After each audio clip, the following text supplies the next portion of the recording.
Namaskar everybody and welcome to the Gita Satsang. Let us start with the Prarthana. By the Guru's grace and the will of Shri Krishna, we have all assembled here for this Gita Satsang. May we have their guidance to be able to learn and adopt the things which will help us to grow spiritually. Let us chant the shlokas. Vasudeva Sutam Devam Kamsa Chanuramardanam Devaki Paramanandam Krishnam Vande Jagadgurum Krishnaya Vasudevaya Haraye Paramatmane Pranatakleshanashaya Govindaya Namo Namaha Namostu Te Vyasa Vishala Buddhi Pullara Vindaya Tapatra Netra Yena Tvaya Bharata Taila Purnaha Prajvalito Jnanamaya Pradipaha. Let us offer obeisance to the Acharyas.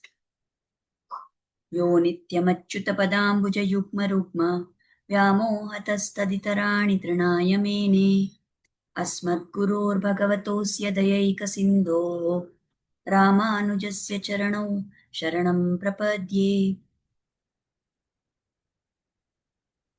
रामानुजदयापात्रं ज्ञानवैराग्यभूषणं श्रीमद्वेङ्कटनाथार्यं Vande वेदान्तदेशिकम्. So with prayers at the lotus feet of the Acharyas, we will today take up the 5th shloka of the 8th chapter. So in this, Krishna is going to explain the answer to the question which Arjuna had asked in the previous shlokas. Like when Arjuna asked a set of 4 or 5 questions, one of the questions he had asked was, how do people contemplate on you at the time of death? So for that, he is going to give the answer now. So in the 5th shloka, he says, Antakale cha mameva smaran muktva kalevaram yah prayati samadbhavam yati nastyatra samshayah. The one at the last moment, while leaving the body, departs, contemplating on me alone, he attains my being. Of this, there is no doubt. So Krishna is telling, as they say in Kannada, Kada Kanditvagi, he's telling without any doubt, undoubtedly, if somebody, when they are leaving the body, think about me, then they will attain my being. So in the 2nd shloka of this chapter, Krishna was asked by Arjuna that how are you to be known at the time of death by the self-control? So here Krishna is answering that question.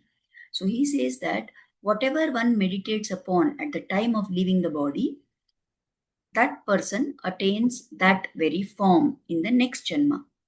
Here, the very commonly cited example is that of Jadabharata. We know, we have talked about this in many previous satsangs, right? That this Jadabharata, he was Bharata, who was a great king, but then he had so much of detachment and vairagya that he decided he does not want to continue in this, samsara and to be a king and all that. So he gave up his kingdom and he went into the forest to do tapas and to meditate and contemplate on the Lord. So when he did that, he was sitting in the forest and doing all his meditation and all very smoothly. One fine day, he saw that there was a deer, a mother deer, that was pregnant, and just as it had come to the river to drink water, it heard the roar of a lion, and that deer got very scared. And getting scared, she tried to jump across that river to save herself. And because she jumped with that fear and that exertion, that at that very moment, she gave birth to the young one. And that little deer dropped from her womb directly into the river. And it would have been, swept away, and it would have died. Seeing this Muni, this Bharata, he went and he rescued that baby deer. And because that mother had anyway gone away, he took care of that deer. So as he took care of that deer, he started getting more and more attached to that deer. And when it was time for him to die. Now, because he was so attached to the deer, all the time now his thoughts were only occupied with the deer. So he kept thinking of how to feed the deer, how to take care of the deer. He would keep the deer next to him, he would pet that deer, and he would do whatever he could for that deer to have a nice life. In the process, his whole ability to uh, do his sadhana came down completely, because all the time now mind was contemplating on the deer. At the time when it was for him to leave this body and he had to die, even at that moment he was totally consumed by anxiety about the deer. And just as he was leaving, as his atma was leaving this sharira, it the thought which was uppermost in his mind was, oh, who will care for my deer, how will my deer survive now without me? And when he died with that thought, in the next janma, that thing on which his mind was fixed was the deer. So he got the next janma as a deer. Later, of course, because of all the past tapas that he had, he could remember, although he was in the deer Sharira, he could remember all these things, and he was determined that he will not again, get caught up like this and deprive himself of the opportunity to get moksha. So that time he stayed close to the rishis, and then at the end of that life, he died thinking about God. And then he got a Manushya Janma in which he could work out all the remaining prarabdha. And ultimately, he went to moksha. That is different. But here, what we need to understand is that because this Bharata, although he was a great Muni, he got so carried away with attachment to the deer. And because of that, at the time when he was dying, he only thought of the deer. And that is why his next Janma, he was born as a deer. So, whatever we think about throughout our life, that is what will be taking shape for us in our next life. So Krishna is telling, what was Arjuna's question? How should one think about you at the time of death? So Krishna says, at the time of death, if you are constantly thinking about me, then definitely don't worry. You will come to me only. You will attain my being itself. So here, the Acharyas say that in this shloka, Krishna is telling very clearly that if at the time of death you think about me, you will attain my being in the next Janma. That means definitely there is something called as rebirth. Many people, they have this basic doubt. They say, how do we know that actually there is something called rebirth? So, if that is the doubt in the mind, then this shloka is Krishna's way of confirming that also. That yes, indeed, there is a next birth going to be there. And based on what you die thinking of, you are going to get the next birth. Along with that, of course, whatever papa punya you have accumulated will also decide what is going to happen to you.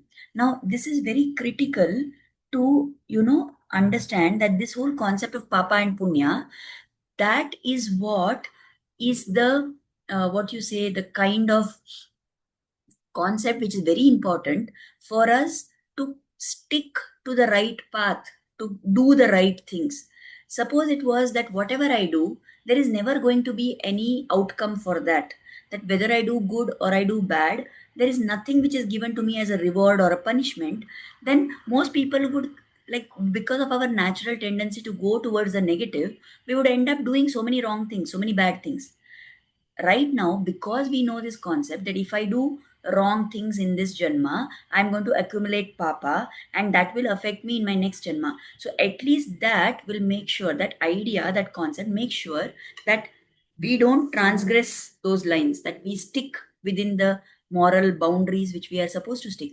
Because for us to think that, oh, it is good to be dharmika, it is good to be on the righteous path, and therefore because God has told we should be good, we will be good, that idea is a little too difficult for most of us. Many times we are good out of fear of punishment only. We think that if I do something wrong, I will, that papa what will come to me, because of that I will have to suffer, and therefore at least we strive to do good, right? So however, this whole thing is there. So for people who have a doubt that whether there is next janma, what happens, who knows, like that some people think. So this shloka, when Krishna says that they will definitely attain my being, what he means is that definitely there will going to be a next Janma. And if you die thinking about God, you will have something which is good for you in the next Janma. Now, when Krishna says, attain my being, it does not mean that they will become God.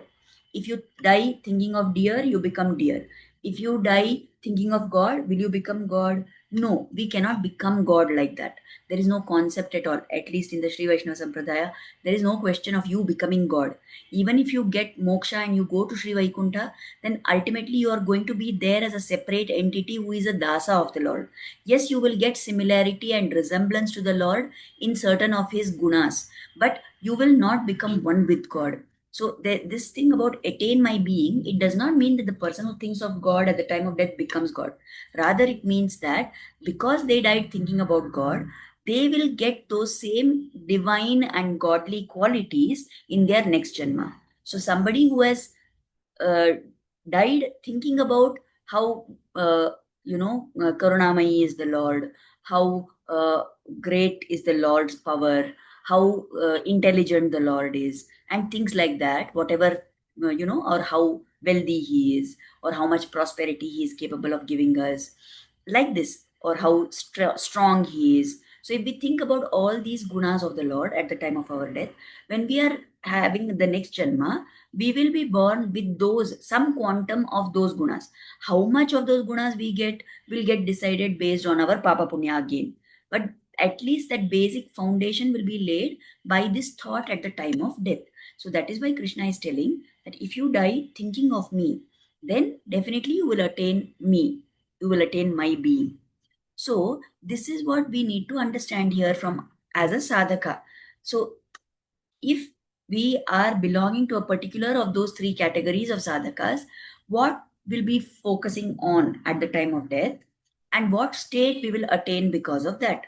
So here the acharyas explain that somebody who is an Aishwaryarthi, right? So this Aishwaryarthi, he will think, if he thinks of the Lord, and he thinks of the Lord as, oh, the Lord is so full of prosperity. He is Madhava, he is the husband of Lakshmi, he is Sridhara, he is the one who has Lakshmi as his consort, and he is the master of all the wealth in this universe. So if the Aishwaryarthi thinks of the Lord like that, then in the next Janma, that Aishwaryarthi will be born into a family which is very prosperous, where he does not at all have to worry for any of his needs, and he has more than enough material wealth.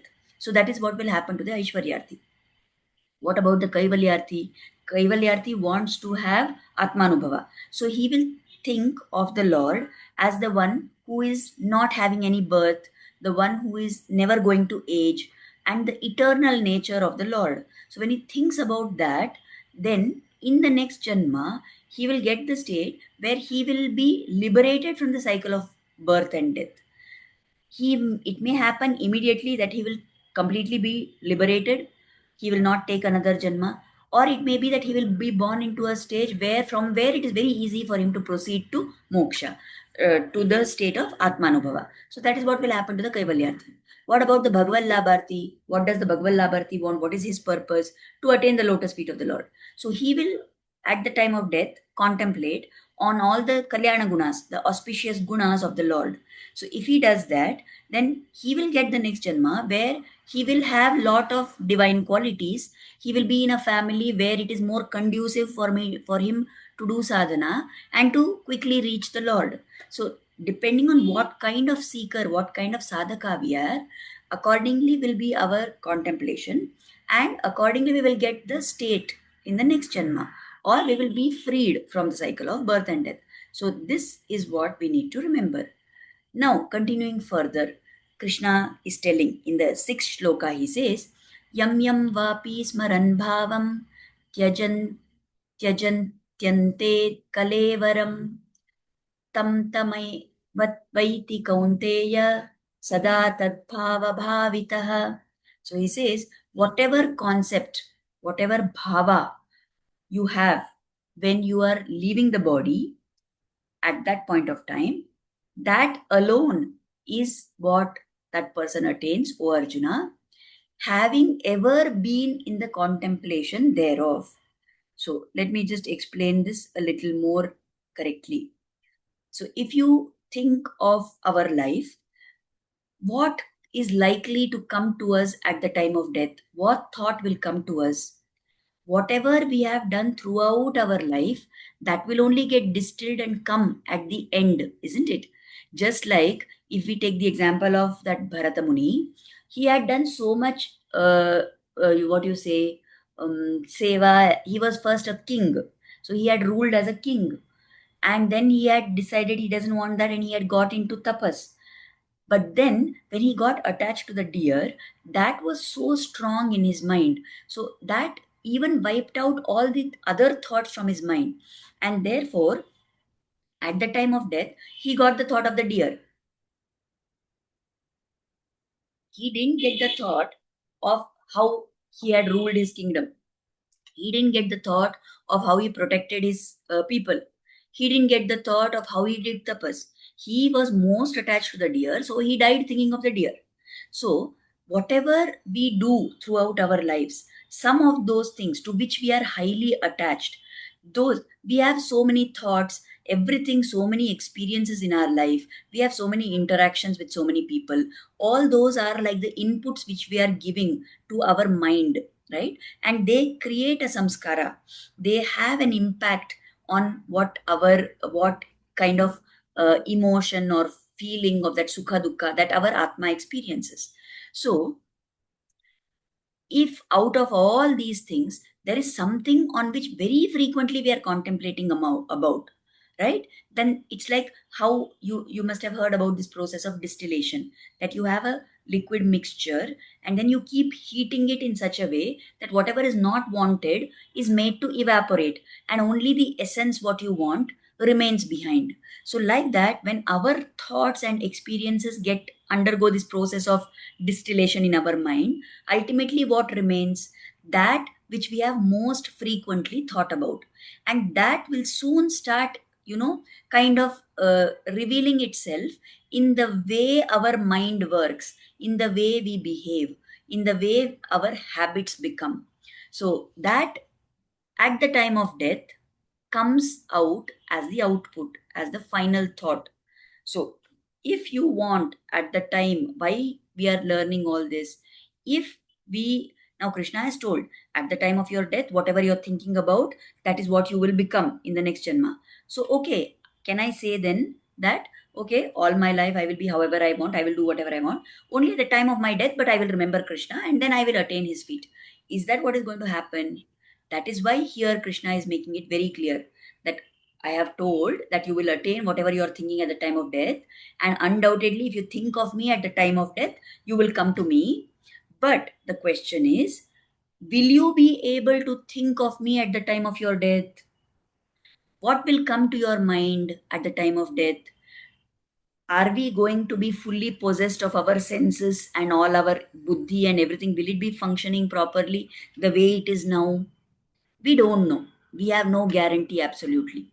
There are so many people who die out of old age and then they slip into a coma, or they may lose consciousness and they may die like that.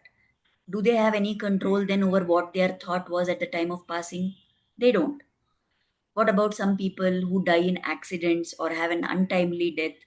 When something very shocking and horrifying happens to them, are they going to be thinking about God at that time? Or if somebody is in an accident, will they die with that shock of the accident? Isn't it? Or there is somebody who may die out of pain. People who, okay, let us say not these kind of experiences, but people who are just like normally, they become old and then they will quietly pass away. Now, suppose there is somebody who dies in their sleep, what they would have been thinking, there would have been no thought only in their head at that time, right? They may not even, without being aware, they would die. And there may be people who are fully in their senses, they have not become unconscious, they have not gone into coma, but then if all their life they have been thinking about their children, about their property, about their status, about their money, then what they are going to think at the time of death? Those same things. So Krishna is here cautioning us and telling us that it is not so easy to think of me, to remember me at the time of death, unless you have made a practice of doing it throughout your life. So what we want at the time of death is actually going to come only if we have practiced that same thing throughout our life. We are all creatures of habit, isn't it? So if our mind has been trained to think about the Lord, to do namasmarana, to sing his bhajans, to sing his glory, to think about all his leelas throughout our life, if we have done that, then there is a chance that at the time of death, we will be able to forget other things, neglect other things, and consciously make the decision and think about him. It is told that at the time of death, the people suffer so many things. There will be kapha, vata, pitta. The mind will get totally blanked out. There are so many things that can happen. Some people may kind of go mad also. They are totally not aware of what is happening to them. So, what is the guarantee that that will, at that time I will be able to have remembrance of the Lord? We don't know. For that also, for us to be able to remember the Lord at that time also, we should have kripa of the Lord. And how do we gain that kripa? How do we earn that kripa? By constantly thinking of him and doing bhakti to him during the time when I am in good health, when my sharira is completely in good condition, when my mind is sound and capable of doing bhakti. At that time, if I do all that, then only I will be blessed with that kind of a death, isn't it? So that is what Krishna is trying to explain here. So he says, that is what in detail. Now I just went on with the flow and I told that concept already. But in the seventh shloka, he continues the same thing. So he says, Tasmat sarveshu kaleshu mamanusmara yudhya mayyarpita mano buddhir mame vaishyasya samshayam. So he says, ever mindful of me at all times. Fight. Why he's saying fight? He is telling Arjuna now. Arjuna is on the battlefield. Arjuna is standing ready to fight. And if Arjuna dies in the war, what is going to happen to him? He will get Swarga. But if at the time when he is fighting, he fights with his mind on Krishna, with the mind and intellect dedicated to Krishna, surely, O Arjuna, you will come to me. There is no doubt about that. So fight, but keep your mind on me. That is what Krishna is telling Arjuna. Because Arjuna in this situation is now in the fight. So this is what is, like, the simplest way to make sure that we attain the Lord. But although it sounds very simple to say it, it is very, very difficult to actually put it into practice. So he says, Yudhyacha, you fight. Now, for all of us, we are not fighting, isn't it? But for us, the situation is that we are engaged in our worldly duties. So, fight for us means what? That do all your work, do all your actions, fulfill all your responsibilities in this world. That is our fight. But while doing that, Mamanusmara, remember me. Who is this me? The Lord. So keep your mind and intellect deeply anchored in the Lord. And how will that happen? How can we anchor our mind and intellect deeply in the Lord? By constantly contemplating on Him. That is the only way in which we can ensure that at the time of death, we will think of the Lord. If we do something throughout our life when we are alive and in good health, then it is likely that we will remember that same thing at the time of our death. Now, these last thoughts that we have, they are nothing but a reflection of thoughts we had throughout our life. And what thoughts we have during our life are decided by our actions. So if we do the right actions, we will have the right thoughts. See, there are two ways in which we can, like, whenever somebody wants to change something about themselves, there are two ways in which we can go about it. One is we can change our thought. Like, right now, I'm doing this wrong. I want to do it in the right way. And if I have that thought repeatedly, then I will be propelled to act in that manner. But that is a little difficult because for the thought to convert into the action takes time and takes a lot of effort. And we are not able to overcome the basic inertia which is there in our mind and intellect. So that is a little difficult. But the other way to change ourselves is to change our actions.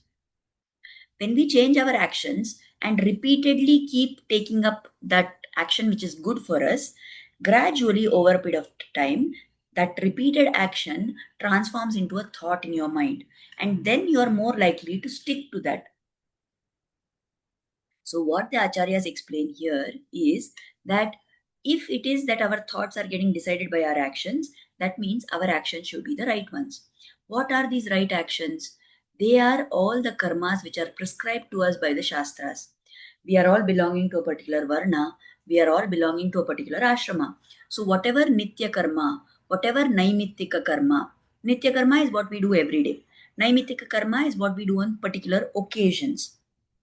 So, for your varna and your ashrama, whatever is told in the Shastras, this is your Nitya karma, this is your Naimittika karma. If we keep doing that as it is told in the Shastras, over a period of time, because we are doing these karmas told by the Shastras, we get purified. Our mind becomes more sattva predominant. So, whenever sattvikata increases, then naturally there is more space in our mind for sattvic thoughts. Then there is more space in our mind and intellect for us to hold on to the Nama of the Lord. So, constantly we must perform all these karmas which are prescribed. And it is not to blindly do them mechanically, but rather we should do them mindfully, always remembering that I am doing this for the pleasure of the Lord. I am doing this because the Lord has told this is to be done. So, if consciously we always make a habit to focus our mind, our intellect on the Lord, then at the time of death, automatically it will come to us. So, we may do whatever actions are required. Now, everything that we are doing in our life is not going to be part of the Nitya Naimittika Karma, isn't it? Like, suppose I wake up in the morning, um, I have bath. Now, in that, I can bring God into that. Before having bath, I can chant that shloka which says Gange cha Yamune chaiva, so that I pray that let the all the what you say, the holy rivers, let them all come and be part of this water in which I am taking bath. So let it purify me, not only my sharira but also my mind, my intellect, and my atma. Let everything get purified by this bath. You can pray like that. So you can make even a mechanical normal activity into a action which is done for the pleasure of the Lord. Before eating, we can offer the food to the Lord and we can eat. Before cooking, we can pray to the Lord that please let your astitva be there in this food, please let your blessings be there in this food. You can do that before you start to study, before you start to do any work. You can pray to the Lord, ask him to guide you.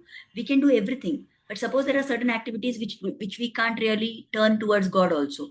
If it is simply normally something that I'm traveling somewhere, I can of course no doubt chant the name Keshava Keshava and travel, that is there. But if I'm just traveling also, even that activity, when I am doing it, if I use how much ever of my intellect I need for that activity, but I try to remember that okay, I should chant the God's name, and in my mind I try to chant constantly, then what happens? Even that normal mechanical activity gets transformed into spiritual sadhana. So here the example which is many times given is that I think I think Sri Ramakrishna Paramahamsa used to give this example that there is a maid servant and she goes to work in so many houses. In one house, she will mop the floor. In some other house, she will wash the vessels. In some other house, she will clean everything. Somewhere else, she will wash the clothes. Whatever work she does everywhere, she will do it, no doubt. But all the time in her mind, she has the thought that after completing all this, I have to go back to my house. Right? So same way for us in today's times. We are not like servant maid. We are not going to work in people's houses, but we are going to the office. We are going out for some work. Wherever we are working, at the surface level, let our physical body perform whatever work it has to do. How much ever busy we may be, how much ever occupied we may be in all those things, let us give our best to it.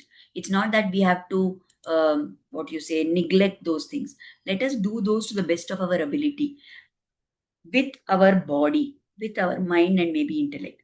But beneath all that, no matter how much activity is going on externally, our mind should remain anchored to the focal point of chanting the Lord's name, constant mindfulness of the Lord. When we say mindfulness of the Lord, on the Lord, we mean that we need to remember God. Now, it is difficult for us to remember God just like that out of the, blue like that, in the sense that it's an abstract thing to say, I will remember God. But what is the strong hook and anchor which we have been given? The name of the Lord. So if we have our mantra, our Ishta Devata's Nama, or we've got a Guru Mantra, or something which we have been told by our Acharya to recite at all times, to chant at all times. No matter what work we are doing with our body externally, let us try and keep our mind occupied in that remembrance of the Lord's name. So when we do that, surface level, we are doing whatever we have to do with the body. But deep within, we are constantly contemplating on the Lord. And when we make this a practice regularly, then what happens is that at the time of death, also, when our body and mind and intellect are not in the best of conditions, that time also we will be able, just by force of habit, that Nama will come. If Ajamila could get such a good state in his next thing, in his future, because he called out the name of Narayana. He was not even calling out to God. He was just calling out to his son whom he had named Narayana. If that can be done for Ajamila, then what about us if we call out with devotion? So if we make our mind attuned to that, if we make our mind practice throughout our life to chant the name of the Lord at all points of time when we are in the waking state, then definitely at the time when we are about to leave this body, that time also we will remember and chant the Lord's name. And that will definitely bring only good things to us. So, this is the paradox that you have to think of God at the time of death. But to be able to think of him at the time of death, it will not come automatically just like that. You have to train your mind, you have to master this concept, and you have to keep at it throughout your life. Your mind has to be trained to constantly remember the Lord, so that at the last moment of your death, your mind automatically chants the Lord's name. So, how you train your mind to do that, how we can go about doing this in an effective way, what is all it that we have to do for this, that Krishna will describe how to do the Anusmarana and all that. But for now, let us understand that for that one moment at the time of death, if I have to be able to chant the Lord's name, then I must do it throughout my life, and when I'm in good health, in good condition. At all times, if I practice that, then only at that ultimate moment I will be able to remember. Otherwise, all my other samskaras will take over, all my other vasanas will take over, and it will be very difficult for me to remember that. So that is why we have to constantly keep reminding ourselves of this, and throughout our life do all our activities with constant anusmarana of the Lord, repeated contemplation on the Lord, on his nama. That is what will ensure that at the time of death we are able to reach the Lord. So with this, we have come to the end of our topic for today. Let us offer Kritagnyata, gratitude, at the lotus feet of Sri Krishna and Guru, who inspired us to start to join this satsang. Let us pray for their blessings and grace to always be on us. Thank you, everybody, for attending, and we will meet again next Friday. Namaskar. By the way, I have sent out one Google form. I think some of you have filled it already. Those who have not yet filled the form, kindly fill it. It is just for my feedback, for me to know what is there for me to improve in the way of delivering the blogs and the videos. So thank you, everybody, and we will meet again next Friday. Namaskar.